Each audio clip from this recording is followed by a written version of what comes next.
Record rainfall, intense wildfires and powerful hurricanes. Climate change impacted every corner of the world in 2023. Hello, I'm Anand Naidu and this is The Heat.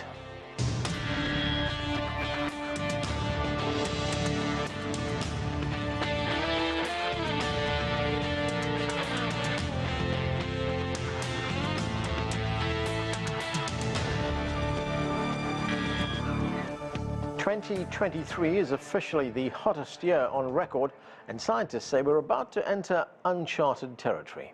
At the United Nations Climate Conference, known as COP28 in Dubai, leaders from nearly 200 countries agreed to transition away from fossil fuels. They also pledged to triple the amount of renewable energy by 2030 and curb the release of methane. But will it be enough to keep temperatures within the 1.5 Celsius limit set by the Paris Agreement? And if global warming continues, what's in store for 2024? For more on the climate crisis, let's bring in our panel. Joining us from Boise, Iowa is Moji Sadegh. He's an associate professor of civil engineering at Boise State University. From Phoenix, Michael K. Dorsey is the chair and director of the Rob and Melani Walton Sustainability Solutions Service at Arizona State University. Also in Phoenix, Mahmoud is the Senior Fellow and Director of the Climate and Water Program at the Middle East Institute. And from Beijing, we're joined by Changhua Wu. She is the China Director with the Office of Jeremy Rifkin. Thanks, everyone, for being with us. Changhua Wu, if we look at China, it experienced record heat waves in 2023. There were also flooding, typhoons, snowstorms as well. Forecasts for this winter say it will be milder. That's because of the El Nino effect. But we're already seeing low temperatures in Beijing, frigid weather, snowstorms as well. So how is China being impacted by climate change? No country can be immune to the intensifying climate crisis, and China, like any other parts of the world, experienced a sizzling summer heat waves, and it was extremely hot, literally making a history record. And now we are in the winter side, in the northern part of the country. It's really freezing. To a large extent, I think that reflects the tremendous uncertainty of weather forecast, and we're definitely getting into all those sort of extreme zones there, and we need to figure out how to adapt to that. And for the northern part of the country, heating becomes so necessary lifeline at this moment, and to a large extent, we need energy and make sure to keep everyone warm in the freezing cold winter. And then if you look at deep into the energy mix at this moment, unfortunately, coal continues to provide a large amount of energy actually to provide both power as well as heating. In the meantime, renewable energy has been growing dramatically as well. So we are right in the middle of this sort of mixed bag situation. On one side, it's exciting to progress on clean energy transition, but in the meantime, today, current state of the status, we continue to rely on fossil fuels actually to provide power and heating for majority part of the country. Michael Dorsey, the United States also experienced extreme weather patterns over this past year. We saw hurricanes, heavy rainfall, flooding, wildfires, extreme heat. We even saw droughts in parts of the country. All in all, it's cost the country something like $25 billion. I mean, are you seeing extreme weather events becoming more frequent right now, more dangerous than it has been in the past? You know, extreme weather events are indeed becoming more frequent. They're becoming more dangerous, and the cost of them are not just falling on the United States, but they're falling really on countries around the world. And this is because we haven't put the critical resources that we need in towards checking the unfolding climate crisis. We've got some positives that came out of the negotiations in Abu Dhabi, Dubai at COP28. We got a real large commitment on the loss and damage fund to move critical resources to the poorest countries of the world that have seen downsides from increased extreme weather events. We've got the commitment, for example, from UAE to put $30 billion into a new climate fund that will move and go to countries in the poorest parts of the world. We've also got a commitment of expanding the deployment of renewable energy, which is going to be the thing that helps abate and slow down the fossil fuel sector that's causing the problem in the first place. Right. Michael, just on the question of finance, the funding falls well short of the $400 billion that will be needed by developing countries, wouldn't it? And that's going to be needed every year. Absolutely. The commitments on the loss and damage fund, that fund that's going to be used by the poorest countries in the world to deal with these increasing extreme weather events, is absolutely not enough. But we know that I think the bright light is that we see the private sector is moving towards investing in renewable energy. For the first time in history last year, we saw investments in renewables outpace those in fossil fuels. So that's a critical development, and it's going to continue apace going forward years to come. Moji, great to have you with us. Welcome to the show. We also had wildfires that swept across Canada, and more than 18 million hectares were razed in those wildfires. The fires also triggered air quality alerts across the United States. Thousands of people were dispersed. What are expectations for 2024 when we could have El Nino playing a part? Yeah, you're right. In Canada, it was record-breaking by so much, and also you're right that the air quality was felt across middle and eastern United States, and that has huge health impacts for those regions, but also brings a little more attention to this problem because historically it used to be mostly Western United States that has been impacted. So from that perspective, it added a dimension. But 2024, I am a little nervous about it because especially for our part of the U.S. Northwest, we have especially in Idaho, we have had not a huge fire year in recent years, so there is quite a bit of fuel buildup, and we are experiencing a warm winter due to El Nino. Obviously, the climate change is also happening, so the baseline temperatures are increasing, and also we have the compounding impacts of El Nino. So we might have a severe wildfire season coming up our way in the Western United States, especially in the northern part.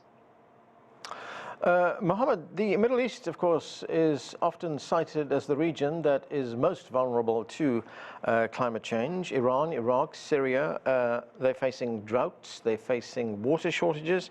What is your assessment of how climate change is affecting that particular region of the world? Well, it's quite dire. I mean, we've always talked about the Middle East being one of the most arid parts of the world.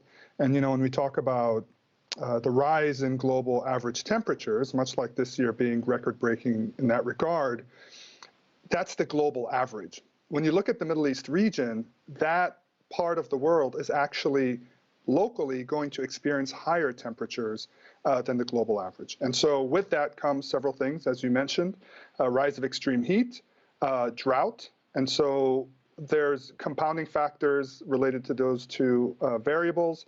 I think the biggest issue when it comes to drought, and particularly certain regions or certain countries in the region that rely on surface water systems, much like Iraq, Turkey, Syria, and Iran sharing the Tigris-Euphrates system. So the concern moving forward as potentially the next several years continue to be significantly higher than average, potentially record-breaking persistence of El Nino moving into the earlier part of next year, that these current issues are going to be further compounded in terms of water scarcity and potential tensions between the countries sharing those water supplies.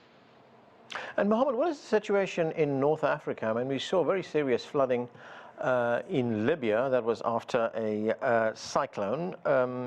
Thousands of people died in a flooding that we saw in the city of Derma. I mean, has the country recovered? What's the situation there? Yeah, it's unfortunate. We move from one crisis to another, and what happened in Libya is actually a very much direct consequence of how warm this year was.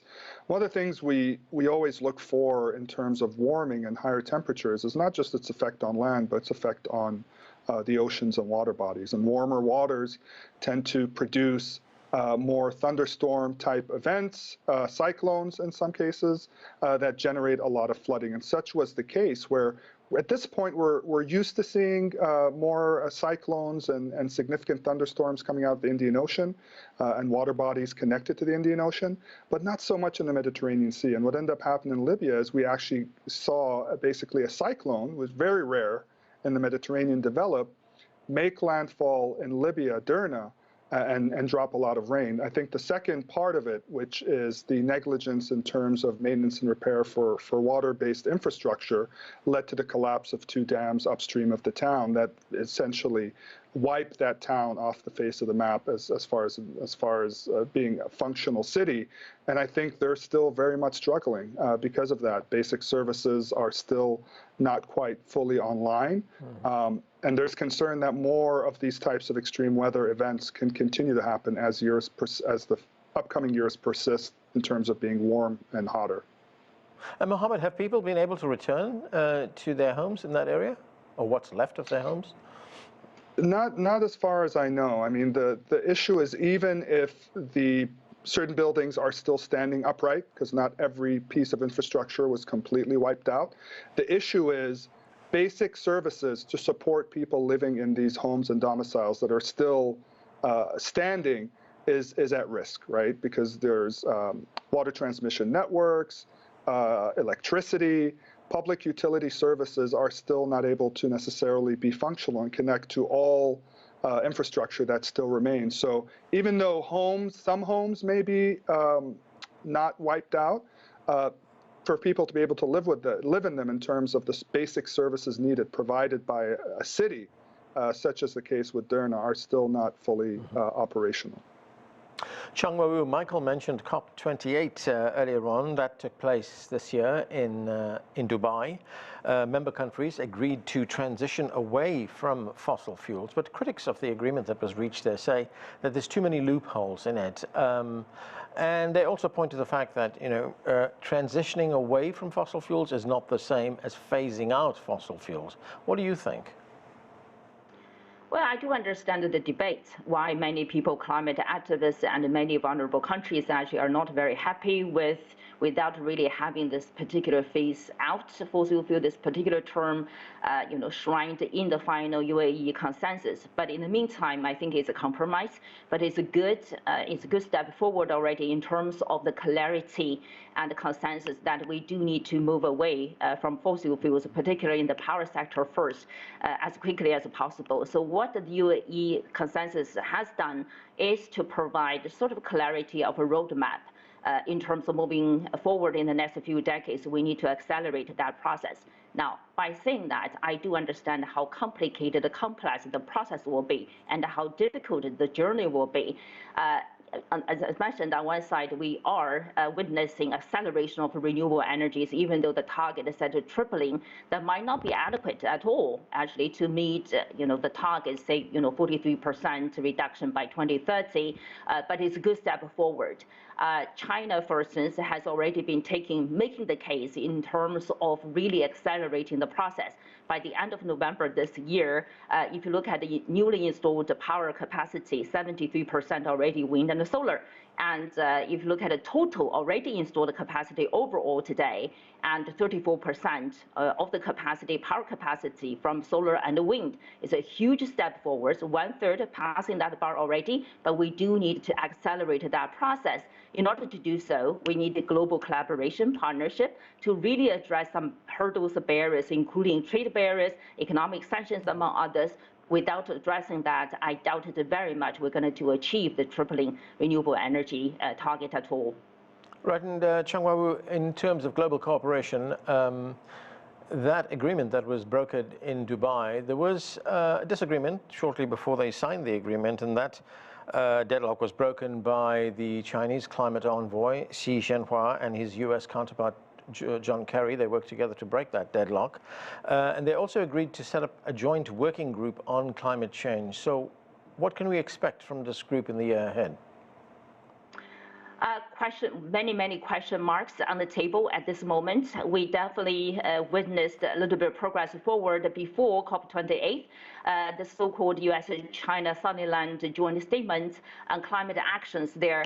And at least we broke the ice and decided to come together to support a successful global process that has been delivered already. But then we need to get down to nitty-gritty details. What do we mean collaboration? Because in order to move forward all the agenda there, we have to tear down all the barriers, hurdles between the two largest economies in order to accelerate a renewable energy clean revolution, in particular at this moment, actually. So there are renewable energy, energy efficiency as well as methane emissions reductions in that agreement, but also reflected in COP28, the final consensus there. But everyone's eyes actually literally on how the two largest economies will seriously, substantially working with each other in the coming years and coming decade. Michael, you mentioned the Loss and Damage Fund earlier on. Of course, that's the fund that will help developing countries mitigate the effects of climate change as well as help them make the transition to green energy. Are we seeing much progress in developing countries, or is it still a struggle? You know, the struggle to deploy renewable energy is really not limited to developing countries. It's really a worldwide problem. Right now, we see a tremendous amount of private capital driving renewable energy deployment, but we're up against lackluster infrastructure, both in the rich countries and the poor countries. We've got big problems in the United States, analogous to ones that you have in places like across Africa, sub-Saharan Africa, and so forth. You've also got lackluster regulations that are biased towards the deployment of fossil fuel technology and not renewable technology that hamstrings some of the poorest countries around the world.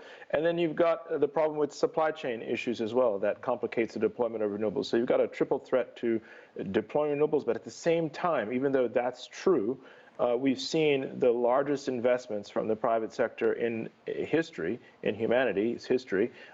More money has been put into renewables than in fossil fuels last year, the first time over $1 trillion, and that's going to continue apace in spite of some of these problems.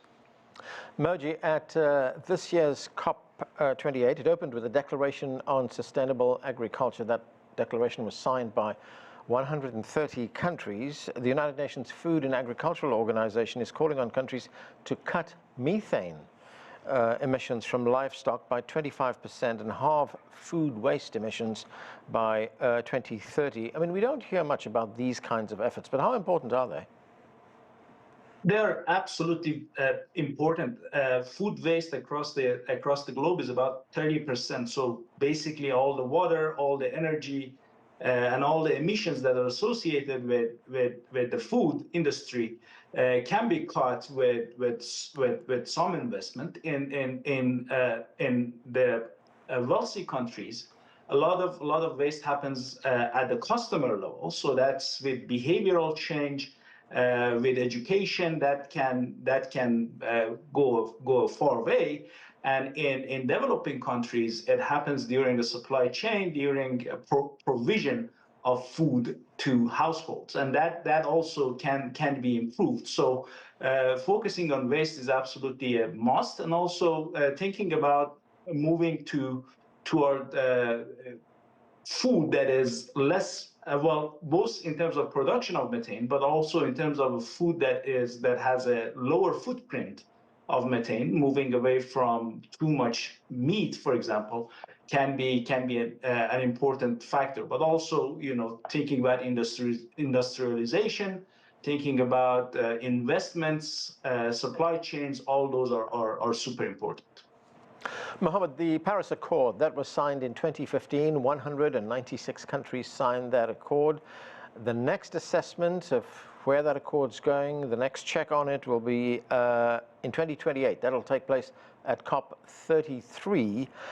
Given current the efforts that we're seeing right now being made to mitigate the impact of climate change, are we still on target to meet that 1.5 degrees Celsius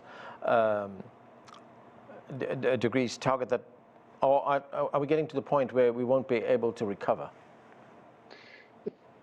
It's a legitimate concern. I was actually at COP28 during the course of the event, and there's a lot of sort of mixed reactions on a number of areas. I think the inclusion of the language and sort of the final deal of transitioning away from fossil fuels was, in some cases, viewed as a positive, because the first time this kind of language has been incorporated.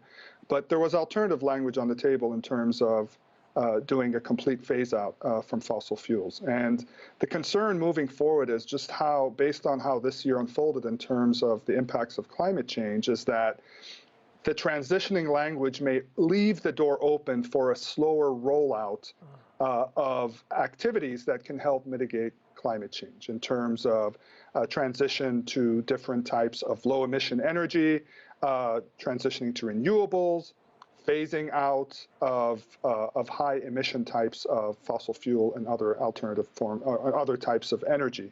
So the concern is quite legitimate that this is viewed as success and an incremental sort of view, but it still feels like we are very much behind the ball in terms of being able to really bend the curve in terms of future climate, in terms of future warming.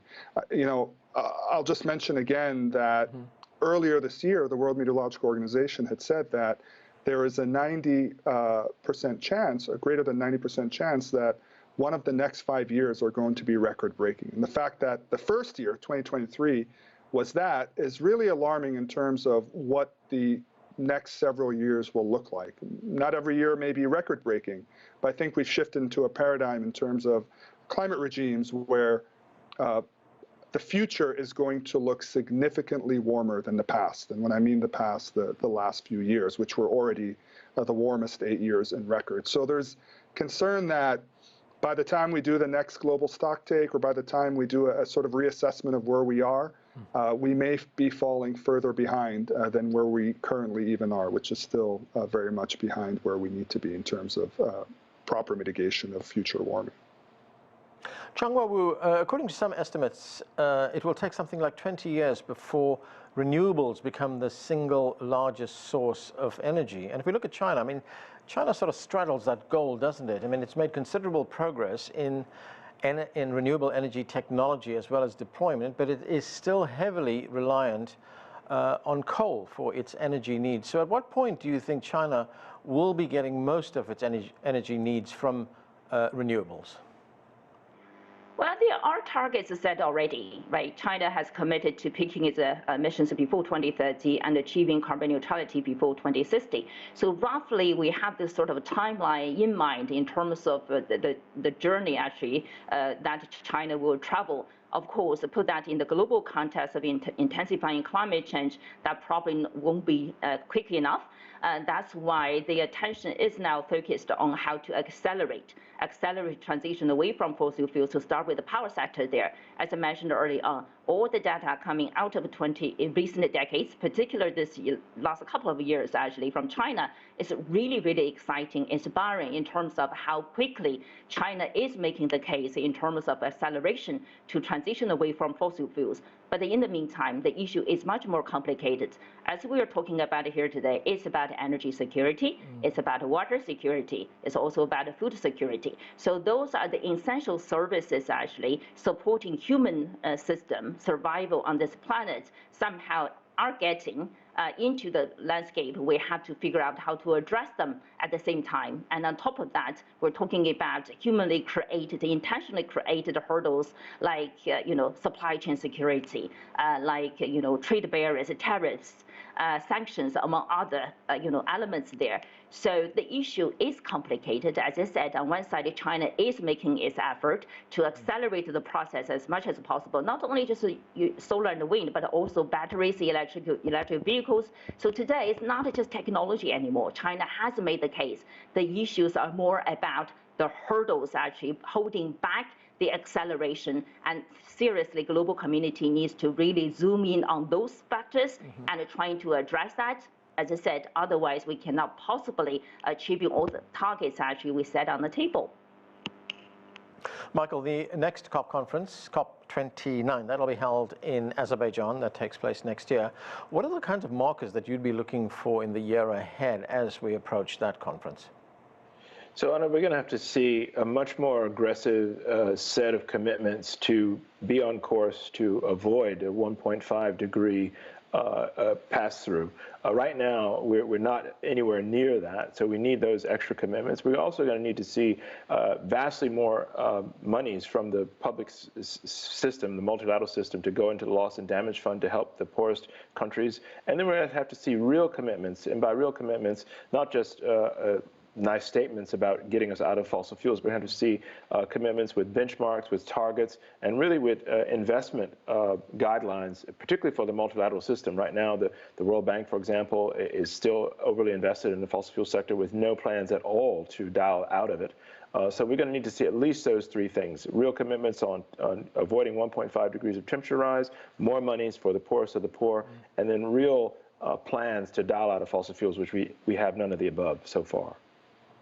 Moji, we've just got a little bit of time left, but I want to tap into your expertise, your research that you've been doing on wildfires in North America, in the United States, as well as in Canada. I mean, what has your research shown us so far, or shown you?